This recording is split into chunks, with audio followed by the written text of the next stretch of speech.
Welcome back to another video. In this video, we will talk about the connection between your mindset and your creativity. So if you're interested, definitely stick around. All right, so mindset and creativity. Let's go ahead and set the baseline of what mindset is, and then we'll talk about creativity, and then we'll interlude them, and then eventually we'll have a good understanding of what it means. Always get the baseline down first. Mindset. In the context of alpha, right, there is something called the core M3 protocol that we've been working on, and essentially it boils down to movement, metabolism, mindset. These are the three pillars that sort of make what alpha health is going to be for you.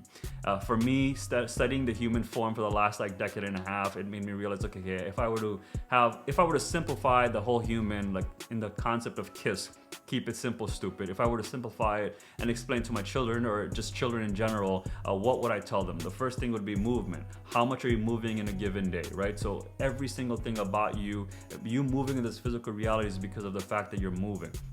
All your muscles are moving, your fascia is moving, your joints are moving, your bones are moving, all this stuff is moving. And what happens is a lot of us go under something called stasis. So we're not moving a lot, we're very sedentary. We don't have to really work for anything anymore in the sense of moving our body. That becomes a problem. And then we talk about metabolism. I have a whole whole playlist of over 100 videos on metabolism that you can take a look at. But now let's move on to mindset. Mindset is the key thing to understand for you to even achieve any of it without you being able to think about it. If you dronelessly do things, yes, you might get a certain result, but you need that input information. You need that software implementation inside of you that will actually help you achieve what you want to achieve. In the case of mindset, we actually break that down into your rest ritual and your rise ritual. These are two super habit stacks. So think of it like habit super stacks, where if you combine a set of habits into your rest ritual or your rise ritual, what you end up getting is this really hyper productive man, and that's able to accomplish the goals that it's set out to do, right? So in my case, the rest ritual is how do I actually go to sleep? What is the process of me going to sleep? And also when I wake up, what is the process of me waking up and becoming this hyper productive machine or man that you see today right in front of you, right? Right now it is 6:36 in the morning, okay, when I record these videos, and I want you to be also hyper productive. I want everyone to wake up at 4:30 or 5 o'clock before the sun comes up and do what they need to do, and then enjoy the rest of the day. I think every single day should be a vacation. That's just my reality, and I want to make sure you also appreciate that reality as well. So the understanding what mindset is, right? So how are you thinking? What are you thinking about? Are they positive or negative, etc., etc.? Let's not talk about creativity. Creativity is something that I've struggled with for a long time. I actually didn't understand what this meant until I started undergoing this transformation of sorts that you see today. Creativity to me has been like an offshoot, because when you study the sciences, it's all about logic, right? It's about brute memorization of information that helps you understand the physical world. Creativity is like when you see artists doing, like dancers, artists, just in general, anything that's in the creative, even content creation is a form of art if you think about it, because I'm expressing myself in these interesting, unique ways. And so for all of time that I've been living, I've had creative pursuits, but science and logic has always been like the primary route to push forward.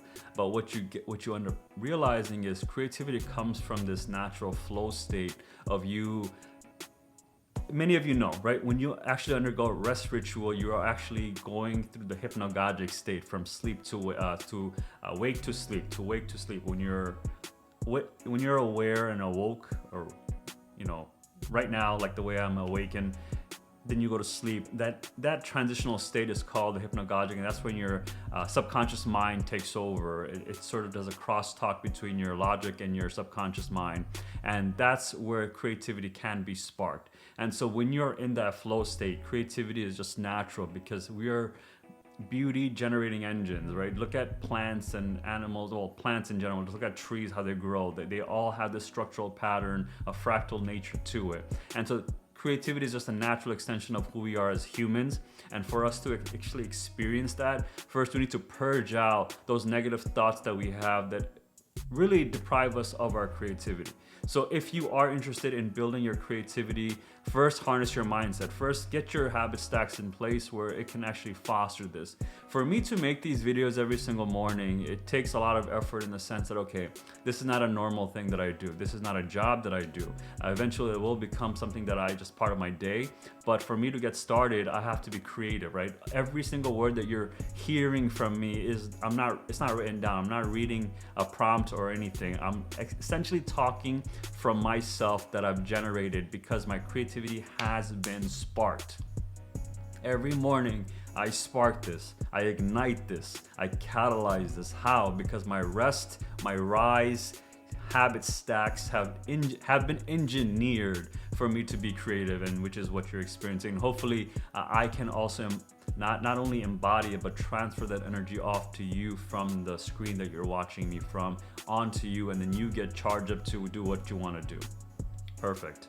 So with that being said, guys, hopefully you found value in this video. If you did find value in this video, definitely give me a like, letting me know you liked the video. If you disliked the video, letting me know why you disliked it in the comments below. At the same time, go ahead and subscribe to the channel. It'll let you know when the next video will pop off, or it'll just show up on your feed if you have it. And of course, what I like to do is with my favorite creators, go ahead and hit that notification bell. It'll let you know at what time of day are they releasing the video, because sometimes you might need to watch it in the morning, sometimes you might need to watch it in the evening, or sometimes you just need to watch it in a few days later because you're busy and you have a watch later playlist already on your phone. So whatever works for you, go ahead and do that. And as always, I appreciate you. I hope you're having a great day. If anything, have a good one. I will see you in the next one. Bye.